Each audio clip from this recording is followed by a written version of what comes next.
The Galactic Cooperative had a filing system for every species that ever crawled, slithered, floated, or photosynthesized its way into interstellar awareness. Every species got a profile, a threat assessment, a cultural compatibility index, a recommended engagement protocol.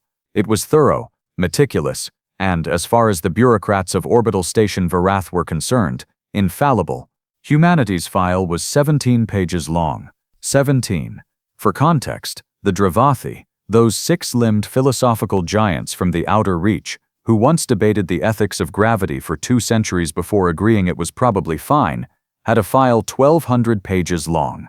The Moon Collective, a species of semi-aquatic hive minds that communicated exclusively through synchronized bioluminescent pulses, had 900 pages.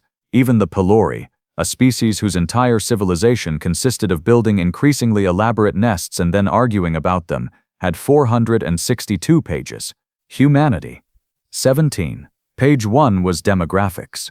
Page 2 through 5 were historical summaries, which the senior analyst Voreth Kass had apparently written in a single afternoon, because the notes in the margin of the original document literally said, and I am not making this up, fast-moving history. Very repetitive, mostly wars. Stopped reading. Pages 6 through 12 were behavioral assessments, most of which boiled down to emotionally unstable but manageable. Pages 13 through 16 were technological evaluations, which generously described human weapons as primitive but enthusiastic, and page 17, the final damning destiny-altering page 17, contained the official threat classification. Category 4, Nuisance Class. Below the Dravathi, obviously, below the Moonin, below the Pelori and their nests, somewhere in the general vicinity of the Greth, a species of small gaseous organisms that mostly just drifted around annoying people. Category 4, Nuisance Class. Potentially disruptive to local trade routes. Recommend minimal engagement, passive observation, containment if necessary. Voreth Kass had signed off on this assessment with what I can only describe as spectacular confidence. He had never visited Earth. He had never spoken to a human. He had read 43 pages of intercepted radio transmissions, mostly music, sports commentary, and an alarming amount of programming about people renovating their homes, and concluded that humanity was not worth a second look. He was, to put it gently, about to have the worst professional week of his 400-year career. It started, as most catastrophic miscalculations do, not with a bang, but with a very confusing data transmission. The Yovaari Dominion, a mid-tier expansionist empire occupying a cluster of about 60 systems on the far edge of what the cooperative politely called contested space, and the Yovaari called ours now, had decided to accelerate their territorial ambitions. This was not unusual.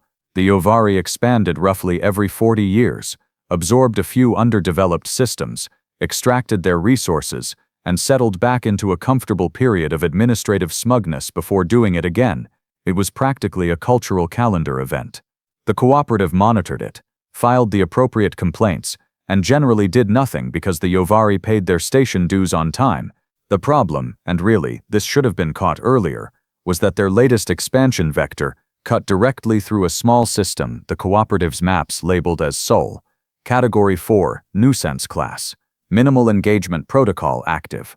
The Yovaari fleet commander, a broad-shouldered military veteran named Drevak Hoon, received his briefing on Sol with the same polite disinterest he gave to all Category 4 systems. He had pacified 11 of them in his career.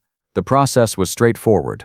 Arrive in force, broadcast a displacement notice to the local population, give them 48 rotations to begin evacuation proceedings, and then, if they didn't comply, apply enough orbital pressure to make compliance look very attractive. Nobody ever actually fought back. Category 4s didn't have the organizational capacity. They argued with each other too much. Drevak Hoon dispatched 47 warships, 3 logistics vessels, and a single diplomatic courier to handle the paperwork. He did not go himself. He sent his second-in-command, a capable officer named Sitha Voran, because this was, categorically, a routine operation. The first transmission Sitha Voran sent back was routine. Arrival confirmed. Sol system entered. Displacement notice broadcast on all standard frequencies. The second transmission arrived 14 hours later. It was less routine. Fleet Command. This is Voran. I need to report an unexpected development. The inhabitants of the third planet have responded to our displacement notice. They are not evacuating. They are. I'm going to read this directly from the translation. They are informing us that they respectfully decline, and that any vessel entering their planetary orbit will be engaged with appropriate force. I have requested clarification on what they consider appropriate force. They sent back a list. I am attaching the list. Please review the list. I would like someone else to review the list. Vorith Kas received a copy of this transmission as a courtesy. He reviewed the list. He laughed. He actually genuinely laughed. A long, wheezing sound that his assistant Parala Den described later as not a good laugh, more like a laugh that was trying to hide how nervous it was. The list was absurd. Nuclear warheads, kinetic impactors, electromagnetic pulse arrays, missile defense grids, coordinated satellite weapons platforms, all of it primitive, all of it by cooperative standards, laughably underpowered. The Yovaari ships had shielding that could absorb a small star's worth of thermal output without blinking. Human nuclear weapons, and Voreth Kas double-checked this, because he wanted to be sure, were roughly equivalent to throwing heated rocks at a battlecruiser. He sent Sitha Voran a message. Proceed as planned. Category 4 resistance is psychological. They are bluffing. They always bluff. He was so confident about this that he filed the message in his routine correspondence folder and went to lunch. Sitha Voran did not go to lunch. Sitha Voran stared at the list for another 3 hours, consulted with her tactical officers, and then, against every instinct she had, decided that Voreth Kas was probably right, because he had 40 years of experience, and she had the list, and the list objectively was not scary. She advanced on the third planet. The humans launched everything immediately. Now, here's where I need you to understand something about the Yovaari tactical playbook, because it matters enormously. When you have shields that can absorb nuclear detonations, your standard response to incoming fire is to simply let it hit. You don't dodge, you don't maneuver, you hold position, absorb the damage, watch your shield readouts tick down a negligible amount, and wait for the enemy to run out of ammunition. Then you proceed. It's efficient, it's practical, it had worked 11 times. What the Yovaari tactical playbook did not account for. What no one's tactical playbook accounted for, because no one had thought it necessary, was saturation. Not sophisticated saturation, not clever saturation, just volume, pure, staggering, almost philosophically committed volume. Humanity launched 942 nuclear warheads in the first 6 minutes, not one at a time, not in waves, all of them, from every available platform, from every continent, from submarines, from hardened silos, from mobile launchers that human soldiers had driven to the tops of mountains, apparently just for the occasion, coordinated through a command network that had been quietly war-gamed for exactly this kind of scenario for the better part of 7 decades. The Yovaari ships absorbed the first 100 without concern. The next 200 made their shield readouts do something they had never done before, which was move. The 100 after that made 3 tactical officers independently query whether the shield calibrations had been entered correctly. The detonations after that, arriving simultaneously from 17 different approach vectors, overloaded 4 ships' shield generators, which caused a cascade failure in the adjacent vessels, which caused Sitha Voran to transmit a message to Fleet Command that was, even through translation, clearly a person experiencing a very specific kind of professional crisis. Shields at 40% across front formation. Request guidance.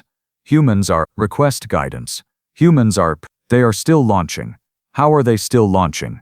Our assessment said they had limited second strike capability. Who assessed that? I need to know who assessed that, Fleet Command, because they have now launched over 500 warheads and there is no sign of them stopping, and I am formally requesting that someone reviews that assessment immediately. Drevak Hoon received this transmission personally. He sat down. He read it twice. He requested Voreth Kas's original assessment file. He read page 17. He read the note in the margin that said fast-moving history, very repetitive, mostly wars, stopped reading. He made a sound that his personal staff later described as the noise a very large man makes when he realizes he has made a very, very large mistake.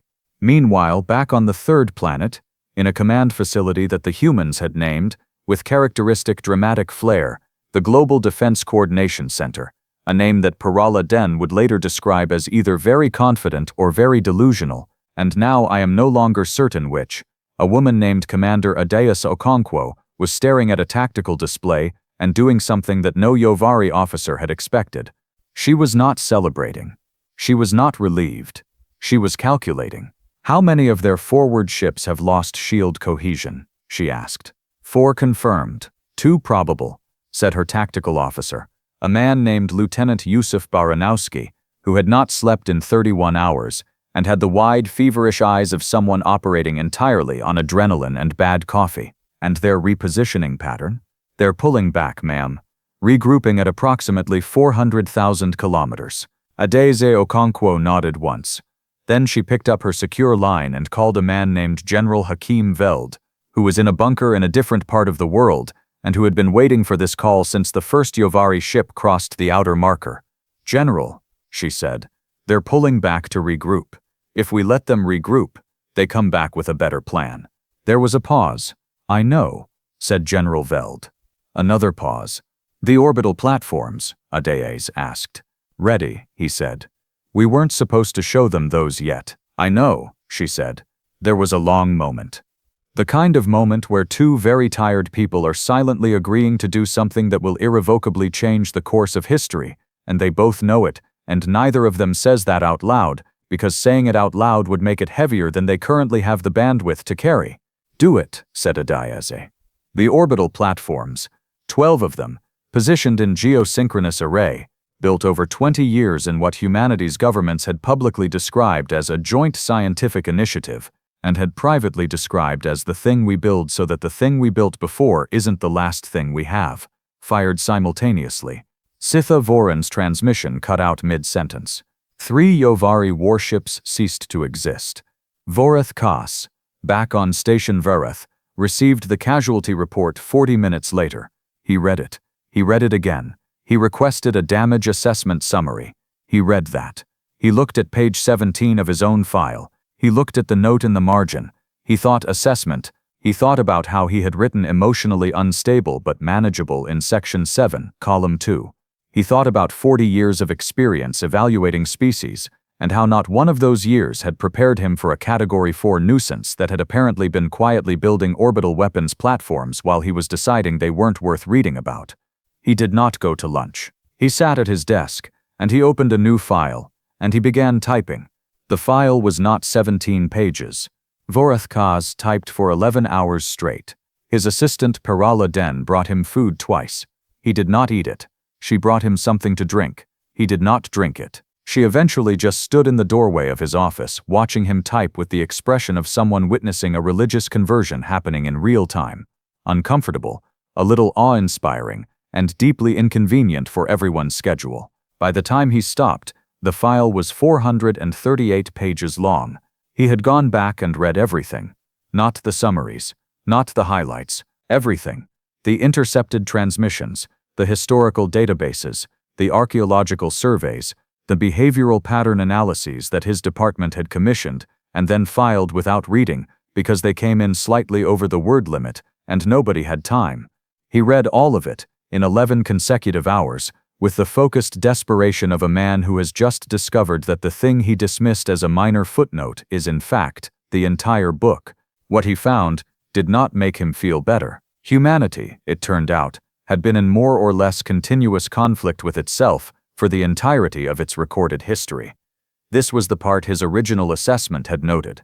Mostly wars, very repetitive, and then set aside. What Vorath Kas had failed to appreciate, what he now understood with a clarity that felt almost physically painful, was what that meant in practical terms.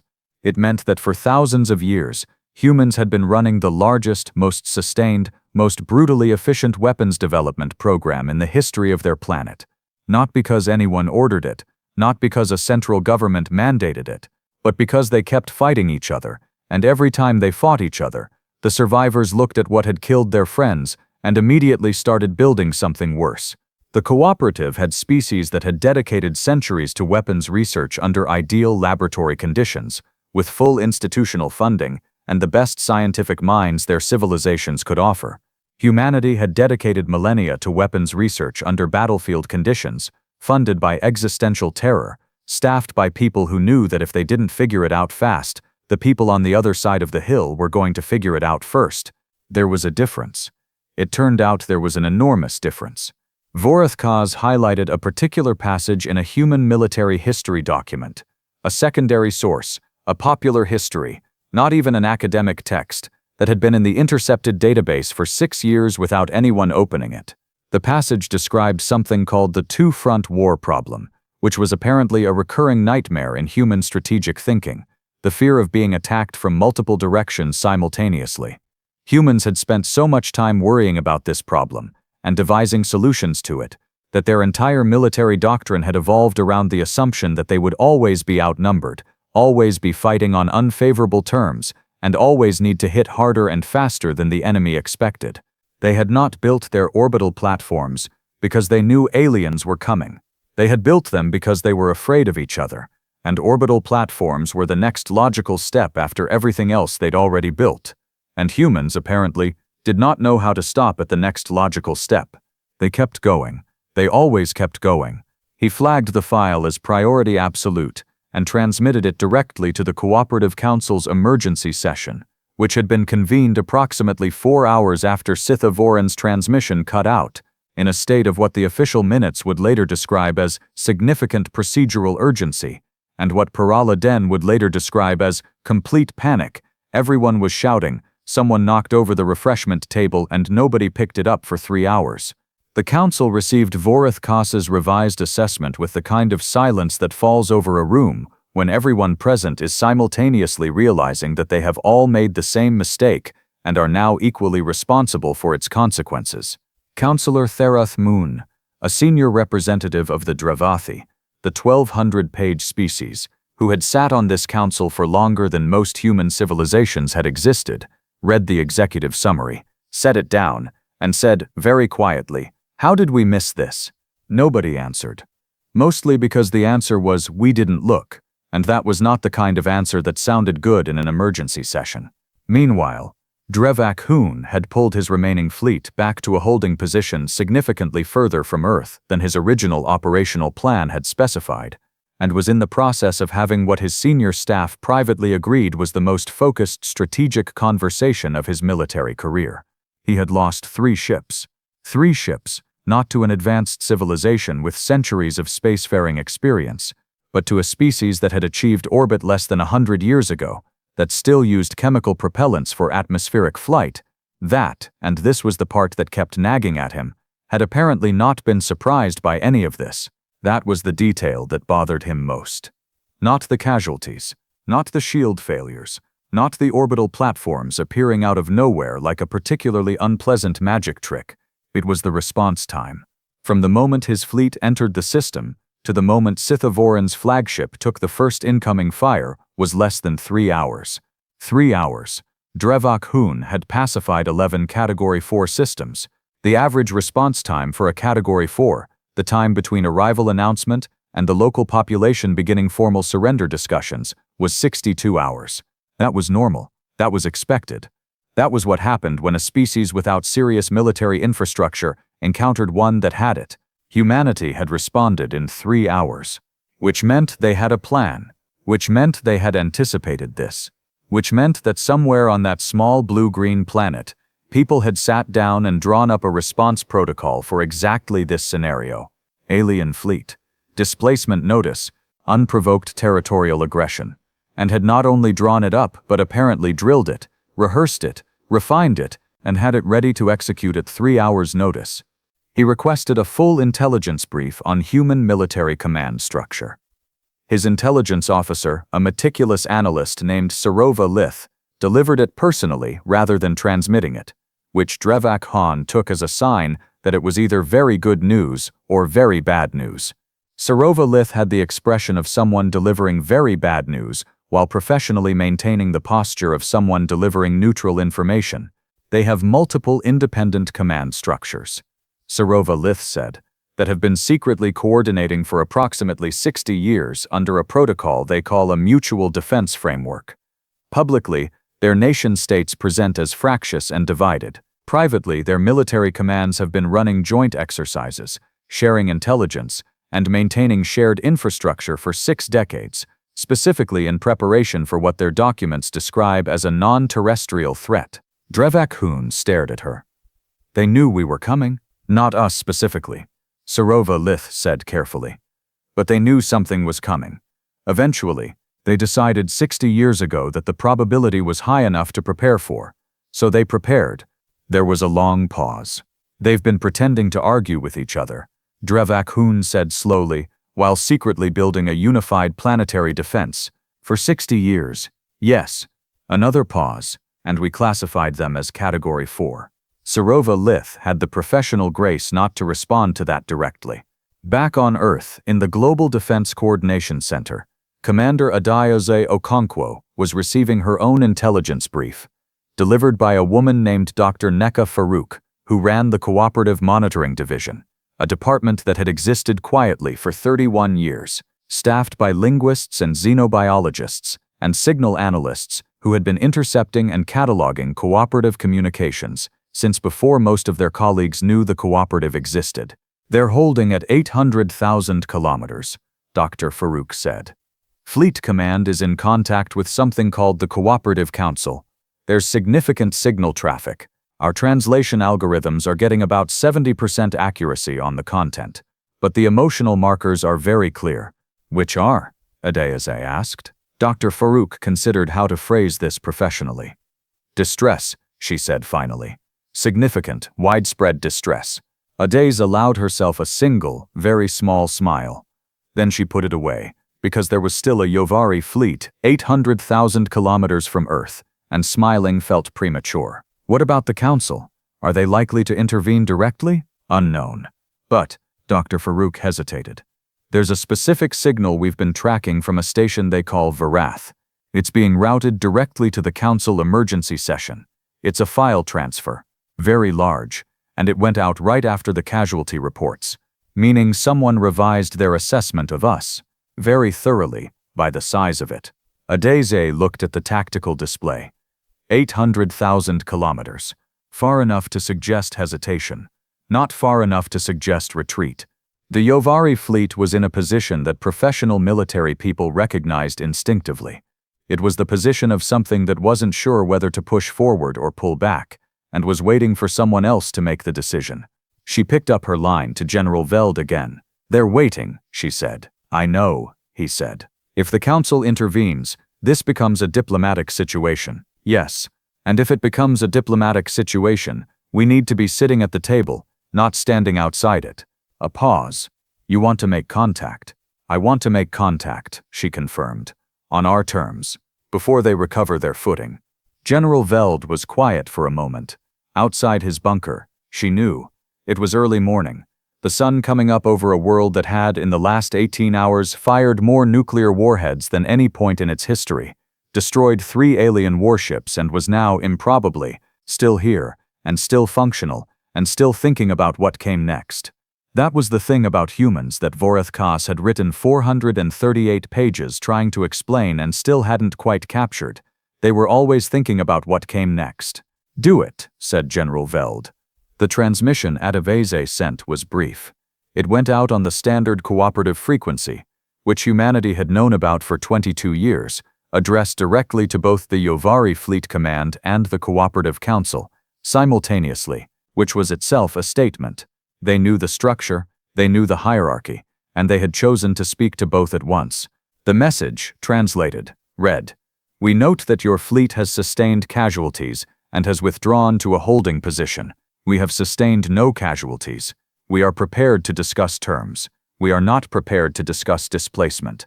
We suggest you decide which conversation you would like to have." Sitha Vorin, who had transferred her command to a secondary vessel after her flagship's shield systems were compromised, received the transmission and read it 3 times. Then she forwarded it to Drevak Hun with a single line of her own appended. "Sir, I recommend we have the second conversation." Drevak Hun forwarded the entire package to the Cooperative Council without comment. He didn't need to add one. The casualty report was still attached. 3 ships. Against a Category 4. against a species whose file was 17 pages long and contained a margin note that said "stopped reading." The council convened an extraordinary session. Therath Moon, who had been in politics long enough to recognize a historical moment when it landed on his desk, made the motion personally: open formal contact with the human species, suspend the Yovaari expansion order pending full review, and most significantly, reclassify humanity pending a complete reassessment. The motion passed. Voreth Kas, informed of the reclassification vote, asked what category humanity was being moved to. The answer came back from the Council Administrative Office with an attached note that read, simply, "We are creating a new category." He sat with that for a while. In the Global Defense Coordination Center, Adiaze received confirmation that the Yovaari fleet was standing down and that a cooperative diplomatic envoy was being dispatched. She read the confirmation twice, then she set it down on her desk, next to the cold cup of coffee she'd poured 8 hours ago and never touched, and looked out the single narrow window at the early morning sky, still blue, still there, still improbably, stubbornly, characteristically present. Lieutenant Yusuf Baranowski appeared in the doorway. He had, at some point in the last hour, found time to change his shirt, which Adiaze considered an achievement of almost heroic proportions, given everything else that had been happening. "Ma'am," he said, "the diplomatic team is asking who leads the first contact delegation." She thought about that. About 60 years of secret preparation, about the people who had built the orbital platforms before she was born, who had run the joint exercises, who had written the mutual defense protocols, and trusted that someone, eventually, would be in this room making this decision. About all the humans who had looked up at the sky across all of recorded history and understood, in the particular way that humans understood things, through fear, through stubbornness, through the deep biological refusal to be the one that didn't make it, that the question was never if, but when. "Tell them," Adiaze said, "that we'll send someone who's read the file." She picked up her coffee. It was cold. She drank it anyway. Outside, the sky was the same color it had always been, the specific, unremarkable, breathtaking blue of a planet that had just introduced itself to the galaxy in the only language it had ever really been fluent in. The galaxy, for its part, was paying very close attention now. The new category, when the cooperative finally settled on a name for it, was simply marked in the administrative database with a single word, in 17 different interstellar languages, each translation carrying a slightly different shade of the same fundamental meaning. The closest English equivalent was, "careful."